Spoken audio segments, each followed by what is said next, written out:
Hello world and true believers. This is Brenda, a lost Aspie girl, and I wanted to make today's video about because a lot of people have been writing me some really good comments, and it's giving me a lot of ideas for various different videos. And about a month ago, someone wrote me and asked me about Simone Baron Cohen's extreme meal-minded theory for people with Asperger's, and why more males are diagnosed with Asperger's than females, or even that potentially the females that are diagnosed tend to have a more male-based mind, and are about systemizing and all that kind of stuff. So I wanted, instead of telling you guys my theories on that, I'm going to tell you some stories starting from when I was a little kid into adulthood, and I'm going to let you kind of decide for yourself what you think. Okay, so when I was a little girl, I was a tomboy, but I wasn't like the typical tomboy the other girls are. Like, I didn't play a lot of sports or any of that kind of stuff. I mean, I did want to be a girl warrior, and I did want to own swords, and I did read lots of comic books. But the thing that this particular story. So when I was about 8 years old, I moved to this town called Middleborough, in Massachusetts. It's kind of a boondocky town. It's about 79 square miles. It's the second biggest town in Massachusetts. Plymouth is actually the biggest town. It's 99 square miles. Population, I think, is like 59,000. It's rounded up to about 59,000. And the population of Middleborough is about 24,000, which is actually interesting because the town that I live in now is outside of Boston. It's only 5 square miles, but the population is very congested. It's also 24,000 is also 24,000. And that always kind of interested me that Middleborough is so much bigger, and it has so much has so much a smaller population. And the town that I live in now, because it's in the suburb of the city, it's much more congested, and the population is so much greater. And Middleborough is actually the cranberry capital of the world. It has Ocean Spray is located there. It's on the Middleborough Lakeville border, and it's like all cranberry bogs and sand pits and woods. And when we moved there, the house that we lived in was built in the late 1800s, and it was pretty old. And and in the back of the house was all woods, and there was a Masca River, and we lived on a dead end street. And at the end of the street, there was a pond and everything like that. And I was allowed to ride my bike up and down the dead end street, but I wasn't allowed to leave the street itself. But I was allowed to go and explore the woods to my heart's desire, which is something that I did. And I remember, in my explorations, it would get me to thinking. One of the things that got me to thinking about was the fact that I mentioned a couple of videos before that I was born early. I was a preemie, and my mom smoked when she was pregnant with me. And I don't I'll get into that on a whole different video about whether or not my whole thoughts on the things of toxins in the environment, being born premature and stuff like that, and their relationship to autism. I'll get into that because I'll digress way too much if I get into that right now. But because of that, and both my parents smoked when I was younger, and it's also the reason I've never smoked. I was sick all the time. I had bronchitis. It would turn into pneumonia. I would be hospitalized for that. I was on lots of antibiotics and everything like that. And sometimes even when I was home, I would get so sick, they would have to put a tent over my bed with a humidifier in there and everything. And I hated that, and I hated being sick, and I hated coughing, and I hated not being able to breathe, and I had asthma. And it was horrible. And so I was in the woods, and I remembered thinking, I wanted to understand how a respiratory system worked. I mean, I was 8 years old, so we weren't learning about these types of things in school yet. And I was able to go to the library and kind of look it up in books and textbooks and see what they look like. But I mean, that wasn't enough. And there were a lot of PSA commercials on TV that would sometimes show how lungs looked black from smoking, and they were all tar filled. But I wanted to see what regular lungs look like, and while they were taking in the air, I wanted to see it. Sometimes I tried to visualize. I would close my eyes and I would try to visualize what my lungs look like, but that wasn't good enough for me. So what I decided I wanted to do is I thought about this for a while, and when I would go on my explorations in the back of in the woods in the back of my parents' house, there were a lot of toads that were back there. And I decided to catch some toads, and I decided that I was going to dissect them and see what lungs look like. And the first day that I tried doing this, because it became a multi-day project, I I tried like pilfering a knife from the kitchen, but my mom kept catching me, so I wasn't able to do that. So I went into the garage and I found some nails and a hammer, and I found a bow saw, which was pretty unwieldy, but it was all I could have, and it took me like all day to collect everything that I needed. So when I was out there, I got the toad. I nailed it to a stump. I know a lot of you are probably out there being like, "Wow, she was a fucked up child." um, and I nailed it to a stump, and I began trying to saw it. I actually wanted to keep it alive, not because I wanted to torture it, because I wanted to understand how a respiratory system worked. And the only way to do that was to keep it alive, okay? And I know especially a lot of girls out there are going to be like, oh my God, you're so horrible. Sorry. It's just the way it was. And as I'm doing this, my father, I was so involved in what I was doing and trying to do this, I didn't hear my father pull up in the driveway, and he walked up behind me, and I just hear this deep, booming voice go, "What are you doing?" And I turned around and I was like, I want to know how a respiratory system works. And he goes, "Why a bow saw?" And I said, "Mom wouldn't let me take a knife from the kitchen, so I had to improvise." And he goes, and he just laughed, and he goes, "Carry on." And he left me to it. Because although I think both my parents sometimes had difficulties with the way I was, my dad secretly kind of encouraged my weirdness. Like, he was okay with it. He never, I think that if my mom saw me doing that, she would, well, when she found out later on that I did it, she kind of freaked out on me. But at this juncture, she didn't know about it. So,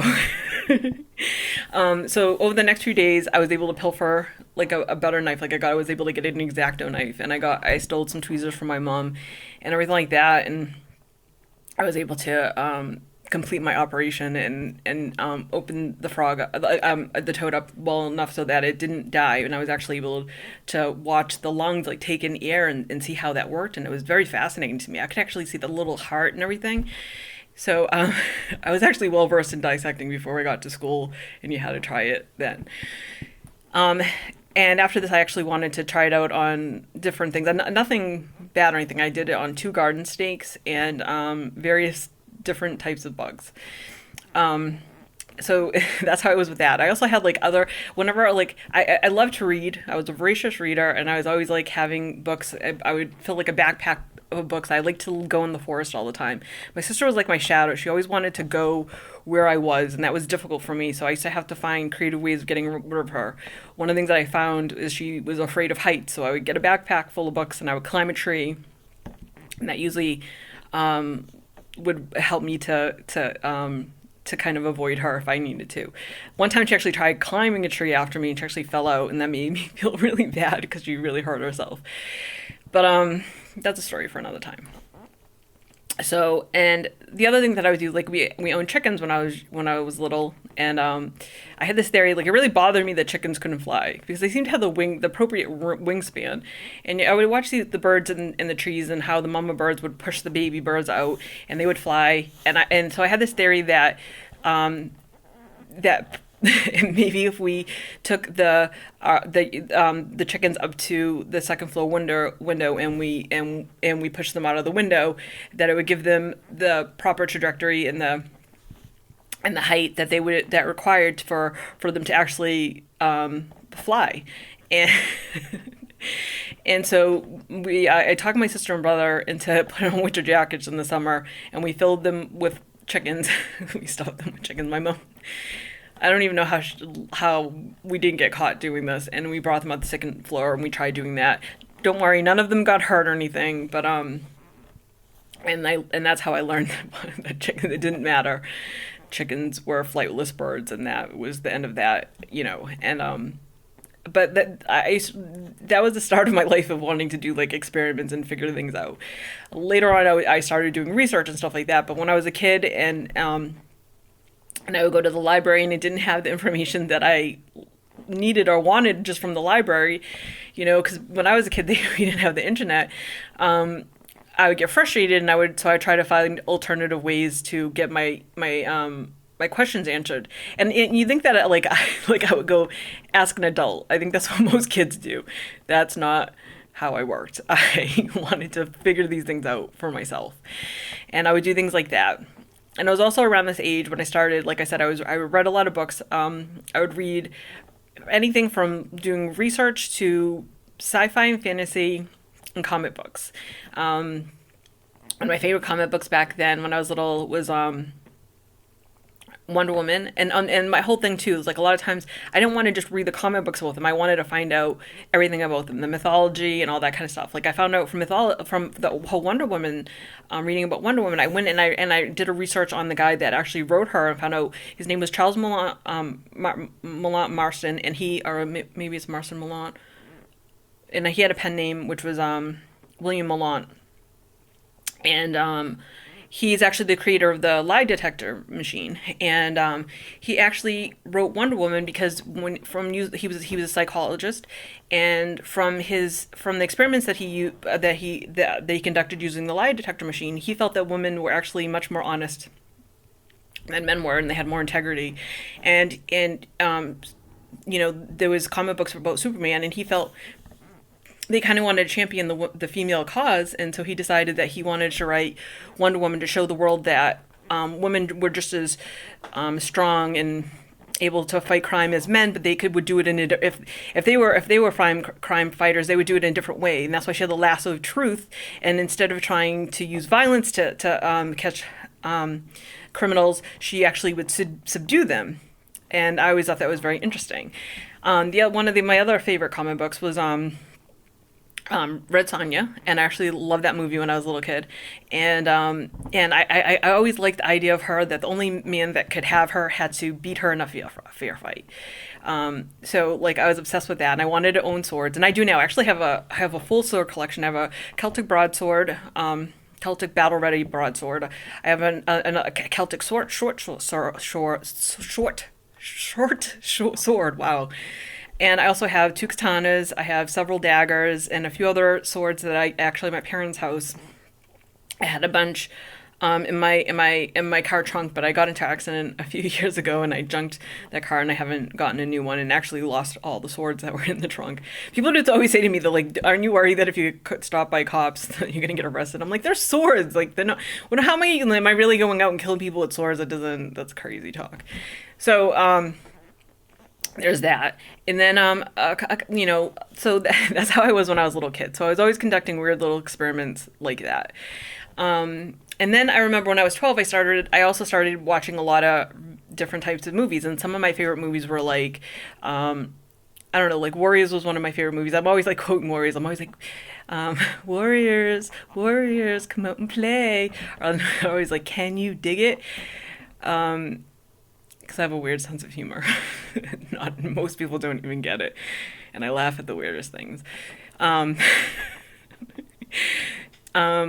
And one of my other favorite movies was Mad Max Road Warrior, Mad Max Road Warrior, and things like Blade Runner, Logan's Run, Planet of the Apes, like all kinds of post-apocalyptic sci-fi based movies. But on watching these movies, they also started to like Anna, like Ray Bradbury and Isaac Asimov, like all kinds of like sci-fi writers and stuff like that. I read a lot of Heinlein, even though like Heinlein is a very interesting read, but that's besides the point. And or like Jack L. Chalker and all kinds of different fantasy and sci-fi writers. And I also like books like Watchmen, comic books, and various other things like that. We can get into that when I get into my whole movie video that I want to make. I'll get into like not just the movies I like and the shows that I like, but a lot of the comic books I like, and how I would think of the movies that are based on them. Okay, and but because of this, so I'm around 12 years old, and I'm reading all these things, and I'm watching these movies, and it's scaring the fucking shit out of me because I'm like, the apocalypse is upon us. The world is going to end, and nobody cares, and I want to do something about it. And I thought about this for a really long time, and I was like, I think one of the problems, I can't stop a war, and I can't bring about world peace or any of that kind of stuff. But something I feel like I can do is like, and I didn't know if I could actually do it, but I thought I could talk to my parents about it and see if they could help me do it. And I came home one day from school, and I was like, "Mom, Dad, I need to talk to you." And they're like, what? And I was like, okay, now just bear with me through this whole thing and just try to see things from my point of view. People aren't allowed to drink until they turn 21, right? People can't even join the military until they turn 18. They're not allowed to buy cigarettes until they're 18. All these things, you have an age, like you say that you're not an adult, you're not responsible enough to do these things until you reach a certain age. Yet we have all these girls having underage babies, like, and I feel like this is adding to the world population problem. The population is growing, maybe not fully exponentially, but it's pretty close, and we're using up all our resources, and the world is going to end, and this is horrible, and nobody cares, and everybody is just having babies. And I think one of the ways that we could deal with this is that if a girl shouldn't be having babies until they turn 18. So why don't we put them on birth control as soon as they start their menses, and then like when they turn 18 they can get taken off of it, or maybe even part of that, like part of school, is they have to take like classes on how to be a responsible parent and all this kind of stuff. And my dad laughed at me, and he's like, let me explain to you eugenics, Brenda. He's like, because something like this, like the government would probably like, this is about America's about freedoms and blah blah blah blah blah. And my mom was really angry with me, and she's like, how would you like it if someone did that to you? And I was like, what are you talking about? It's my idea. I would be the first one to sign up for it and the last one to get it removed. Which is like partly why I don't have any kids right now. And my mom was like, she just didn't even want to talk to me about it. And my dad's like, that goes against basic human rights. I'm like, wait a second, I don't understand why we tell kids that they're not allowed to do all these things, but people are allowed to be a parent before they are of their age. They're not responsible. If they're not responsible enough to drink, how are they responsible enough to have kids? And I didn't understand this. And everybody thought I was crazy, and so I stopped talking about it. But I told you, because I had that website, and a couple of years ago I posted that on there, and everyone was up in arms, calling me a fascist and all kinds of stuff. And I was like, I'm not trying to be I'm not saying I want to take away people's rights. I'm just saying everybody talks about like all these issues, but nobody actually talks about trying to like find out what the crux of the problem is and trying to prevent it. I don't want to take about anyone's rights. I mean, I'm just saying like I don't understand why they're not responsible to do all these things, but we allow them to have kids before their age. It just didn't make any sense to me, and nobody wanted to hear it. And you guys are probably going to be all up in arms about me first talking about how I dissected toads when I was 8, and I kept them alive while I was doing it. And now I'm talking about this. I usually don't tell people my ideas like a lot of times anymore, because I do upset people so much from them. But since someone asked me about this extreme male-minded theory, and I think if I was a guy, people would not probably be as upset if they found these things out. But because I'm a girl, they are, and so that happened. So there was that when I was 12. The other thing that happened to me is, like I said, I was a tomboy when I was little, and most boys up until I turned 10 like tolerated my weirdness, and so sometimes I would talk to boys or whatever. However, when I turned 10, I grew as tall as I am now, which isn't that tall. I'm only 5'3". But at 10 years old, 5'3" was pretty tall, and I towered over everybody. And I was like a giant, and nothing came in. I was all awkward and weird. And so nobody talked to me at all. From age 10 to age 14, I had no friends at all, which I didn't mind. I liked hanging out by myself, and I read all the time, and it was actually good for me. I didn't mind it that much, except for the fact that kids teased me a lot. And I think this is true for a lot of girls on the spectrum, and I think it's sometimes, I think it's true for guys too, but what would happen to me is I had a threshold where like I would ignore people, they would tease me, and then I would freak the fuck out. I would my sister said I would get like crazy eyes, and I would literally attack people. And I would get in trouble at school. Like, it was weird because I would do really well in school, but then I had problems paying attention because when I was about 11, they told my parents they thought I had ADD. But I also, a lot of times I would get in trouble. I would get sent home because I would get into fights with people. And it was usually because, they would be throwing things at me. They would do whatever. They were really mean to me. And I would freak out and I would fight them. Now, the thing that was even more frustrating to me is all of a sudden, my birthday is in the summer. And the summer of my 14th birthday, all of a sudden, because I got my period when I was 10, and I guess those first 3-4 years of puberty, my body was just I was all crazy. Then all of a sudden I was 14, everything kind of came together, and I looked different. I guess I looked like a girl. And the way girls should look, or whatever. Because all of a sudden, people that were mean to me before were all of a sudden nice to me. They're really nice to me. And they would act like they were always nice to me. Like, I remember we would go, I would take swim lessons, and I was on swim team and stuff. So for sports like that, I did things like that. Like, I loved swimming. And I would go to the town pool, and these people that used to be mean to me would tease me. All of a sudden talk to me like, "Hey, Brenda, well, we're having a party this weekend. Do you want to come?" And I was like, "Why are you being nice to me?" Like, and it was very confusing to me, and it kind of made me angry, because at first I didn't understand what was going on. And then when I put it all together and I figured it out, it made me angry. It was like one of the first lessons I had about the world, that if you looked a certain way, people would be nice to you, because they only saw what they wanted to see. It goes back to what I mentioned in my last video about how I went to go, when I was in college, I went to go see that movie, The Crying Game. If you guys haven't seen that, I'm going to do a spoiler. So fast forward for the next 5 seconds. And that everybody, when Jay Davison, the actor, went on stage, because he was dressed like a woman, and because everybody expected to see a woman, they saw a woman. But because I look at pieces, I pieced it, and the first thing I saw was an Adam apple, and the next thing I saw were the big hands, and how that conflicted with the rest of the feminine features. I was able to see, when I stepped back and I saw the whole picture, I was able to determine that it was a man before anybody else was.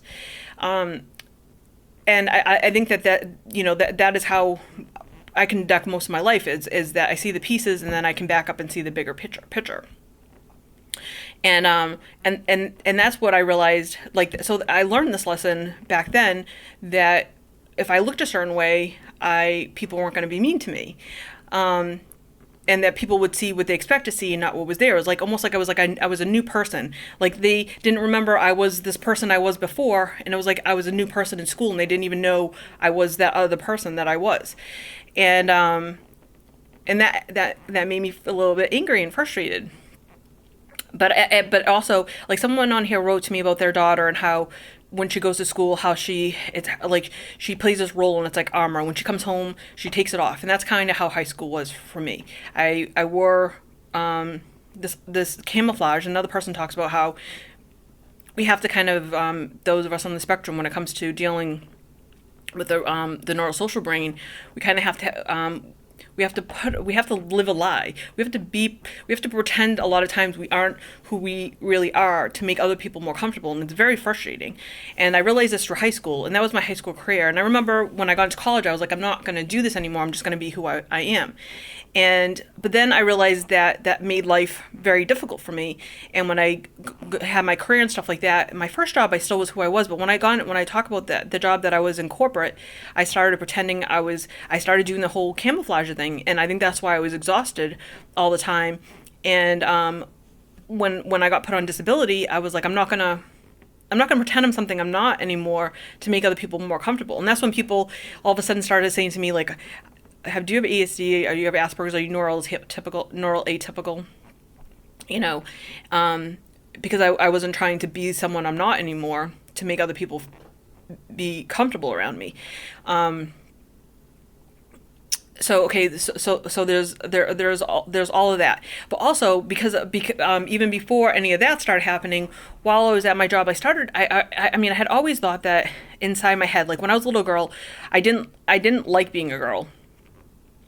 Partially because my mom always would say things like, boys are better than girls, and my brother didn't have to do chores and we did, and that really bothered me. But also, like, although my relationship with my father was like, I love my mom, and I get along much better with my mom now than I did back then. But I got along better with my dad, because he was the only one that, like, understood me. Like, when he would get me, like, a present, like, he got me my first chemistry set, and he would buy me books, like, on mythology or sci-fi and fantasy. He would take me to the bookstore all the time, and we would have these things. Even now, for the last 20 years, we've been going to this sci-fi convention called ReaderCon together. Every summer we go.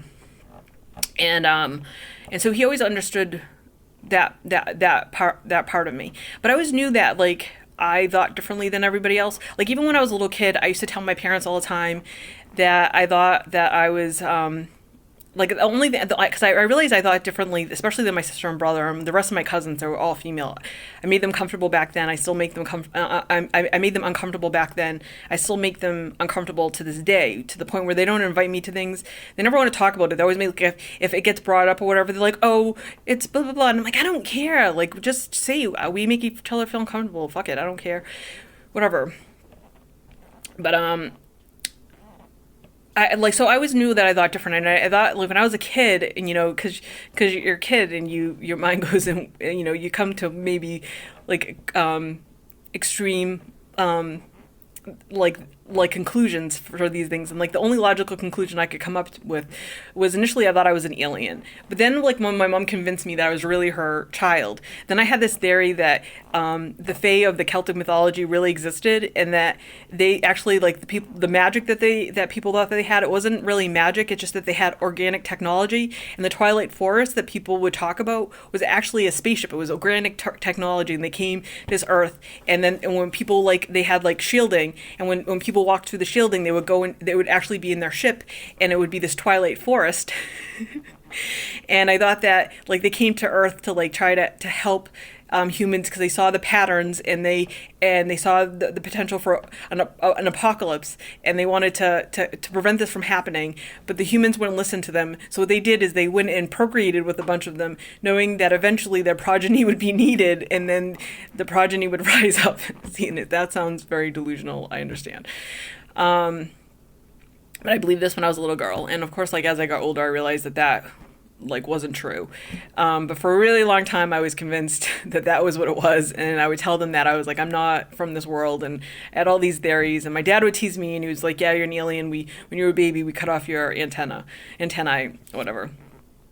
And so there was that, but it was always in the back of my mind, no matter what, that I thought differently, and that I felt in my head, I always felt like it was more male, because it was more masculine, because I always had problems getting along with females, like, always, partially because girls don't, I feel like girls' brains are more social than guy brains, and because of that, when they're talking, even though they say a lot more, they never mean what they say or say what they mean, and that was always very difficult for me, because it would confuse me, when I have conversations. First of all, whenever I would talk to girls, they always thought, no matter how concisely I chose my words, no matter how precisely I thought I would say something, they always thought I meant something that I didn't mean. And that was difficult for me.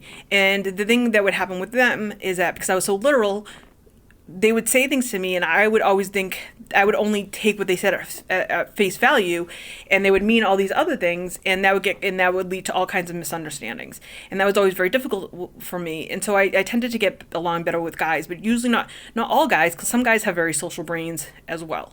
And I got along better with the more analytical type brain guys, tend to be the more nerdy guys. I always got along with them much better, and those were the people that I tended to make friends with. So there was that. But then, okay, so as I'm getting older, I'm always in the back of my mind, I'm on this journey of trying to figure out why I think differently. And one of the things I did to try to figure this out is, a few years ago, on the BBC, it's a British website, there was a sex ID test, which I took. And on that test, it told me that, like, tells you whether you have a more female brain, which I now think means that you have a more social brain, or you have a more male brain. And the things that they tested you on were, like, ability to rotate objects in your head, spatial awareness, and facial recognition, all these kind of things. So, like, the spatial awareness test there was these 20 lines, they're going like this, almost like a half of a clock, but it was 20. And what they would do is, a line would show up, and you had to pick which line it paralleled. Which one it matched. And most girls the average female got 12 out of 20, and the average male got 15 out of 20. I got 17. Like, and rotating objects, and they had all these blocks of this complicated object thing, and there were 12 of them. and you had to be able to rotate it in three different directions in your and pick which one. You only had 10 seconds to be able to answer for each one. And I got the average girl got like 5 or 6 or something like that, or 7, and the average guy got like, yeah, like I don't remember what it was exactly for the average, but I remember I got 9 out of 12, which was higher than the average even for a meal. I scored very poorly on the facial recognition or on remembering on the other things that they're on there for girls that I didn't do as well as I could have, except for the verbal. The verbal I scored highly, but for testing I scored very high on the meal side of the test. And so like this was something actually when I went into the neurologist, I had been doing all this research, and also I've been tracking and trending a lot of my behavior and doing all this stuff. I actually remember when I went in, I had a paper bag and it was filled with all these things that I'd written, all my theories and everything, and I gave it to her. I was like, I've been trying to figure this all out, and I don't know if this is helpful. You don't have to read it or anything like that. This has all this stuff, and you can look at it if it's helpful at all. And she was just like, she thought that was kind of interesting. Okay, this is going really long, and it's probably going to cut me off. But I hope that kind of gives you an idea of the whole extreme, the Simon Baron Cohen. Maybe I'll do a follow-up on this on my assessment of that, because I didn't do that. I just gave you guys some stories. But I think that gives you an idea that in a way, like, I did have a very more meal-based mind, and I always have, and the way I conduct myself, and the way I think, and the way I'm always analyzing and kind of systemizing, I guess, and collecting data and looking for and problem solving, and not really looking for connections with other people. Or the type of way I make connections with other people is usually through analyzing them and thinking of them as puzzles, which people do not appreciate. I've learned, and there are other things, but I think that gives you an idea. And I have some theories on why girls aren't diagnosed as often and everything like that, and I'll get into that in another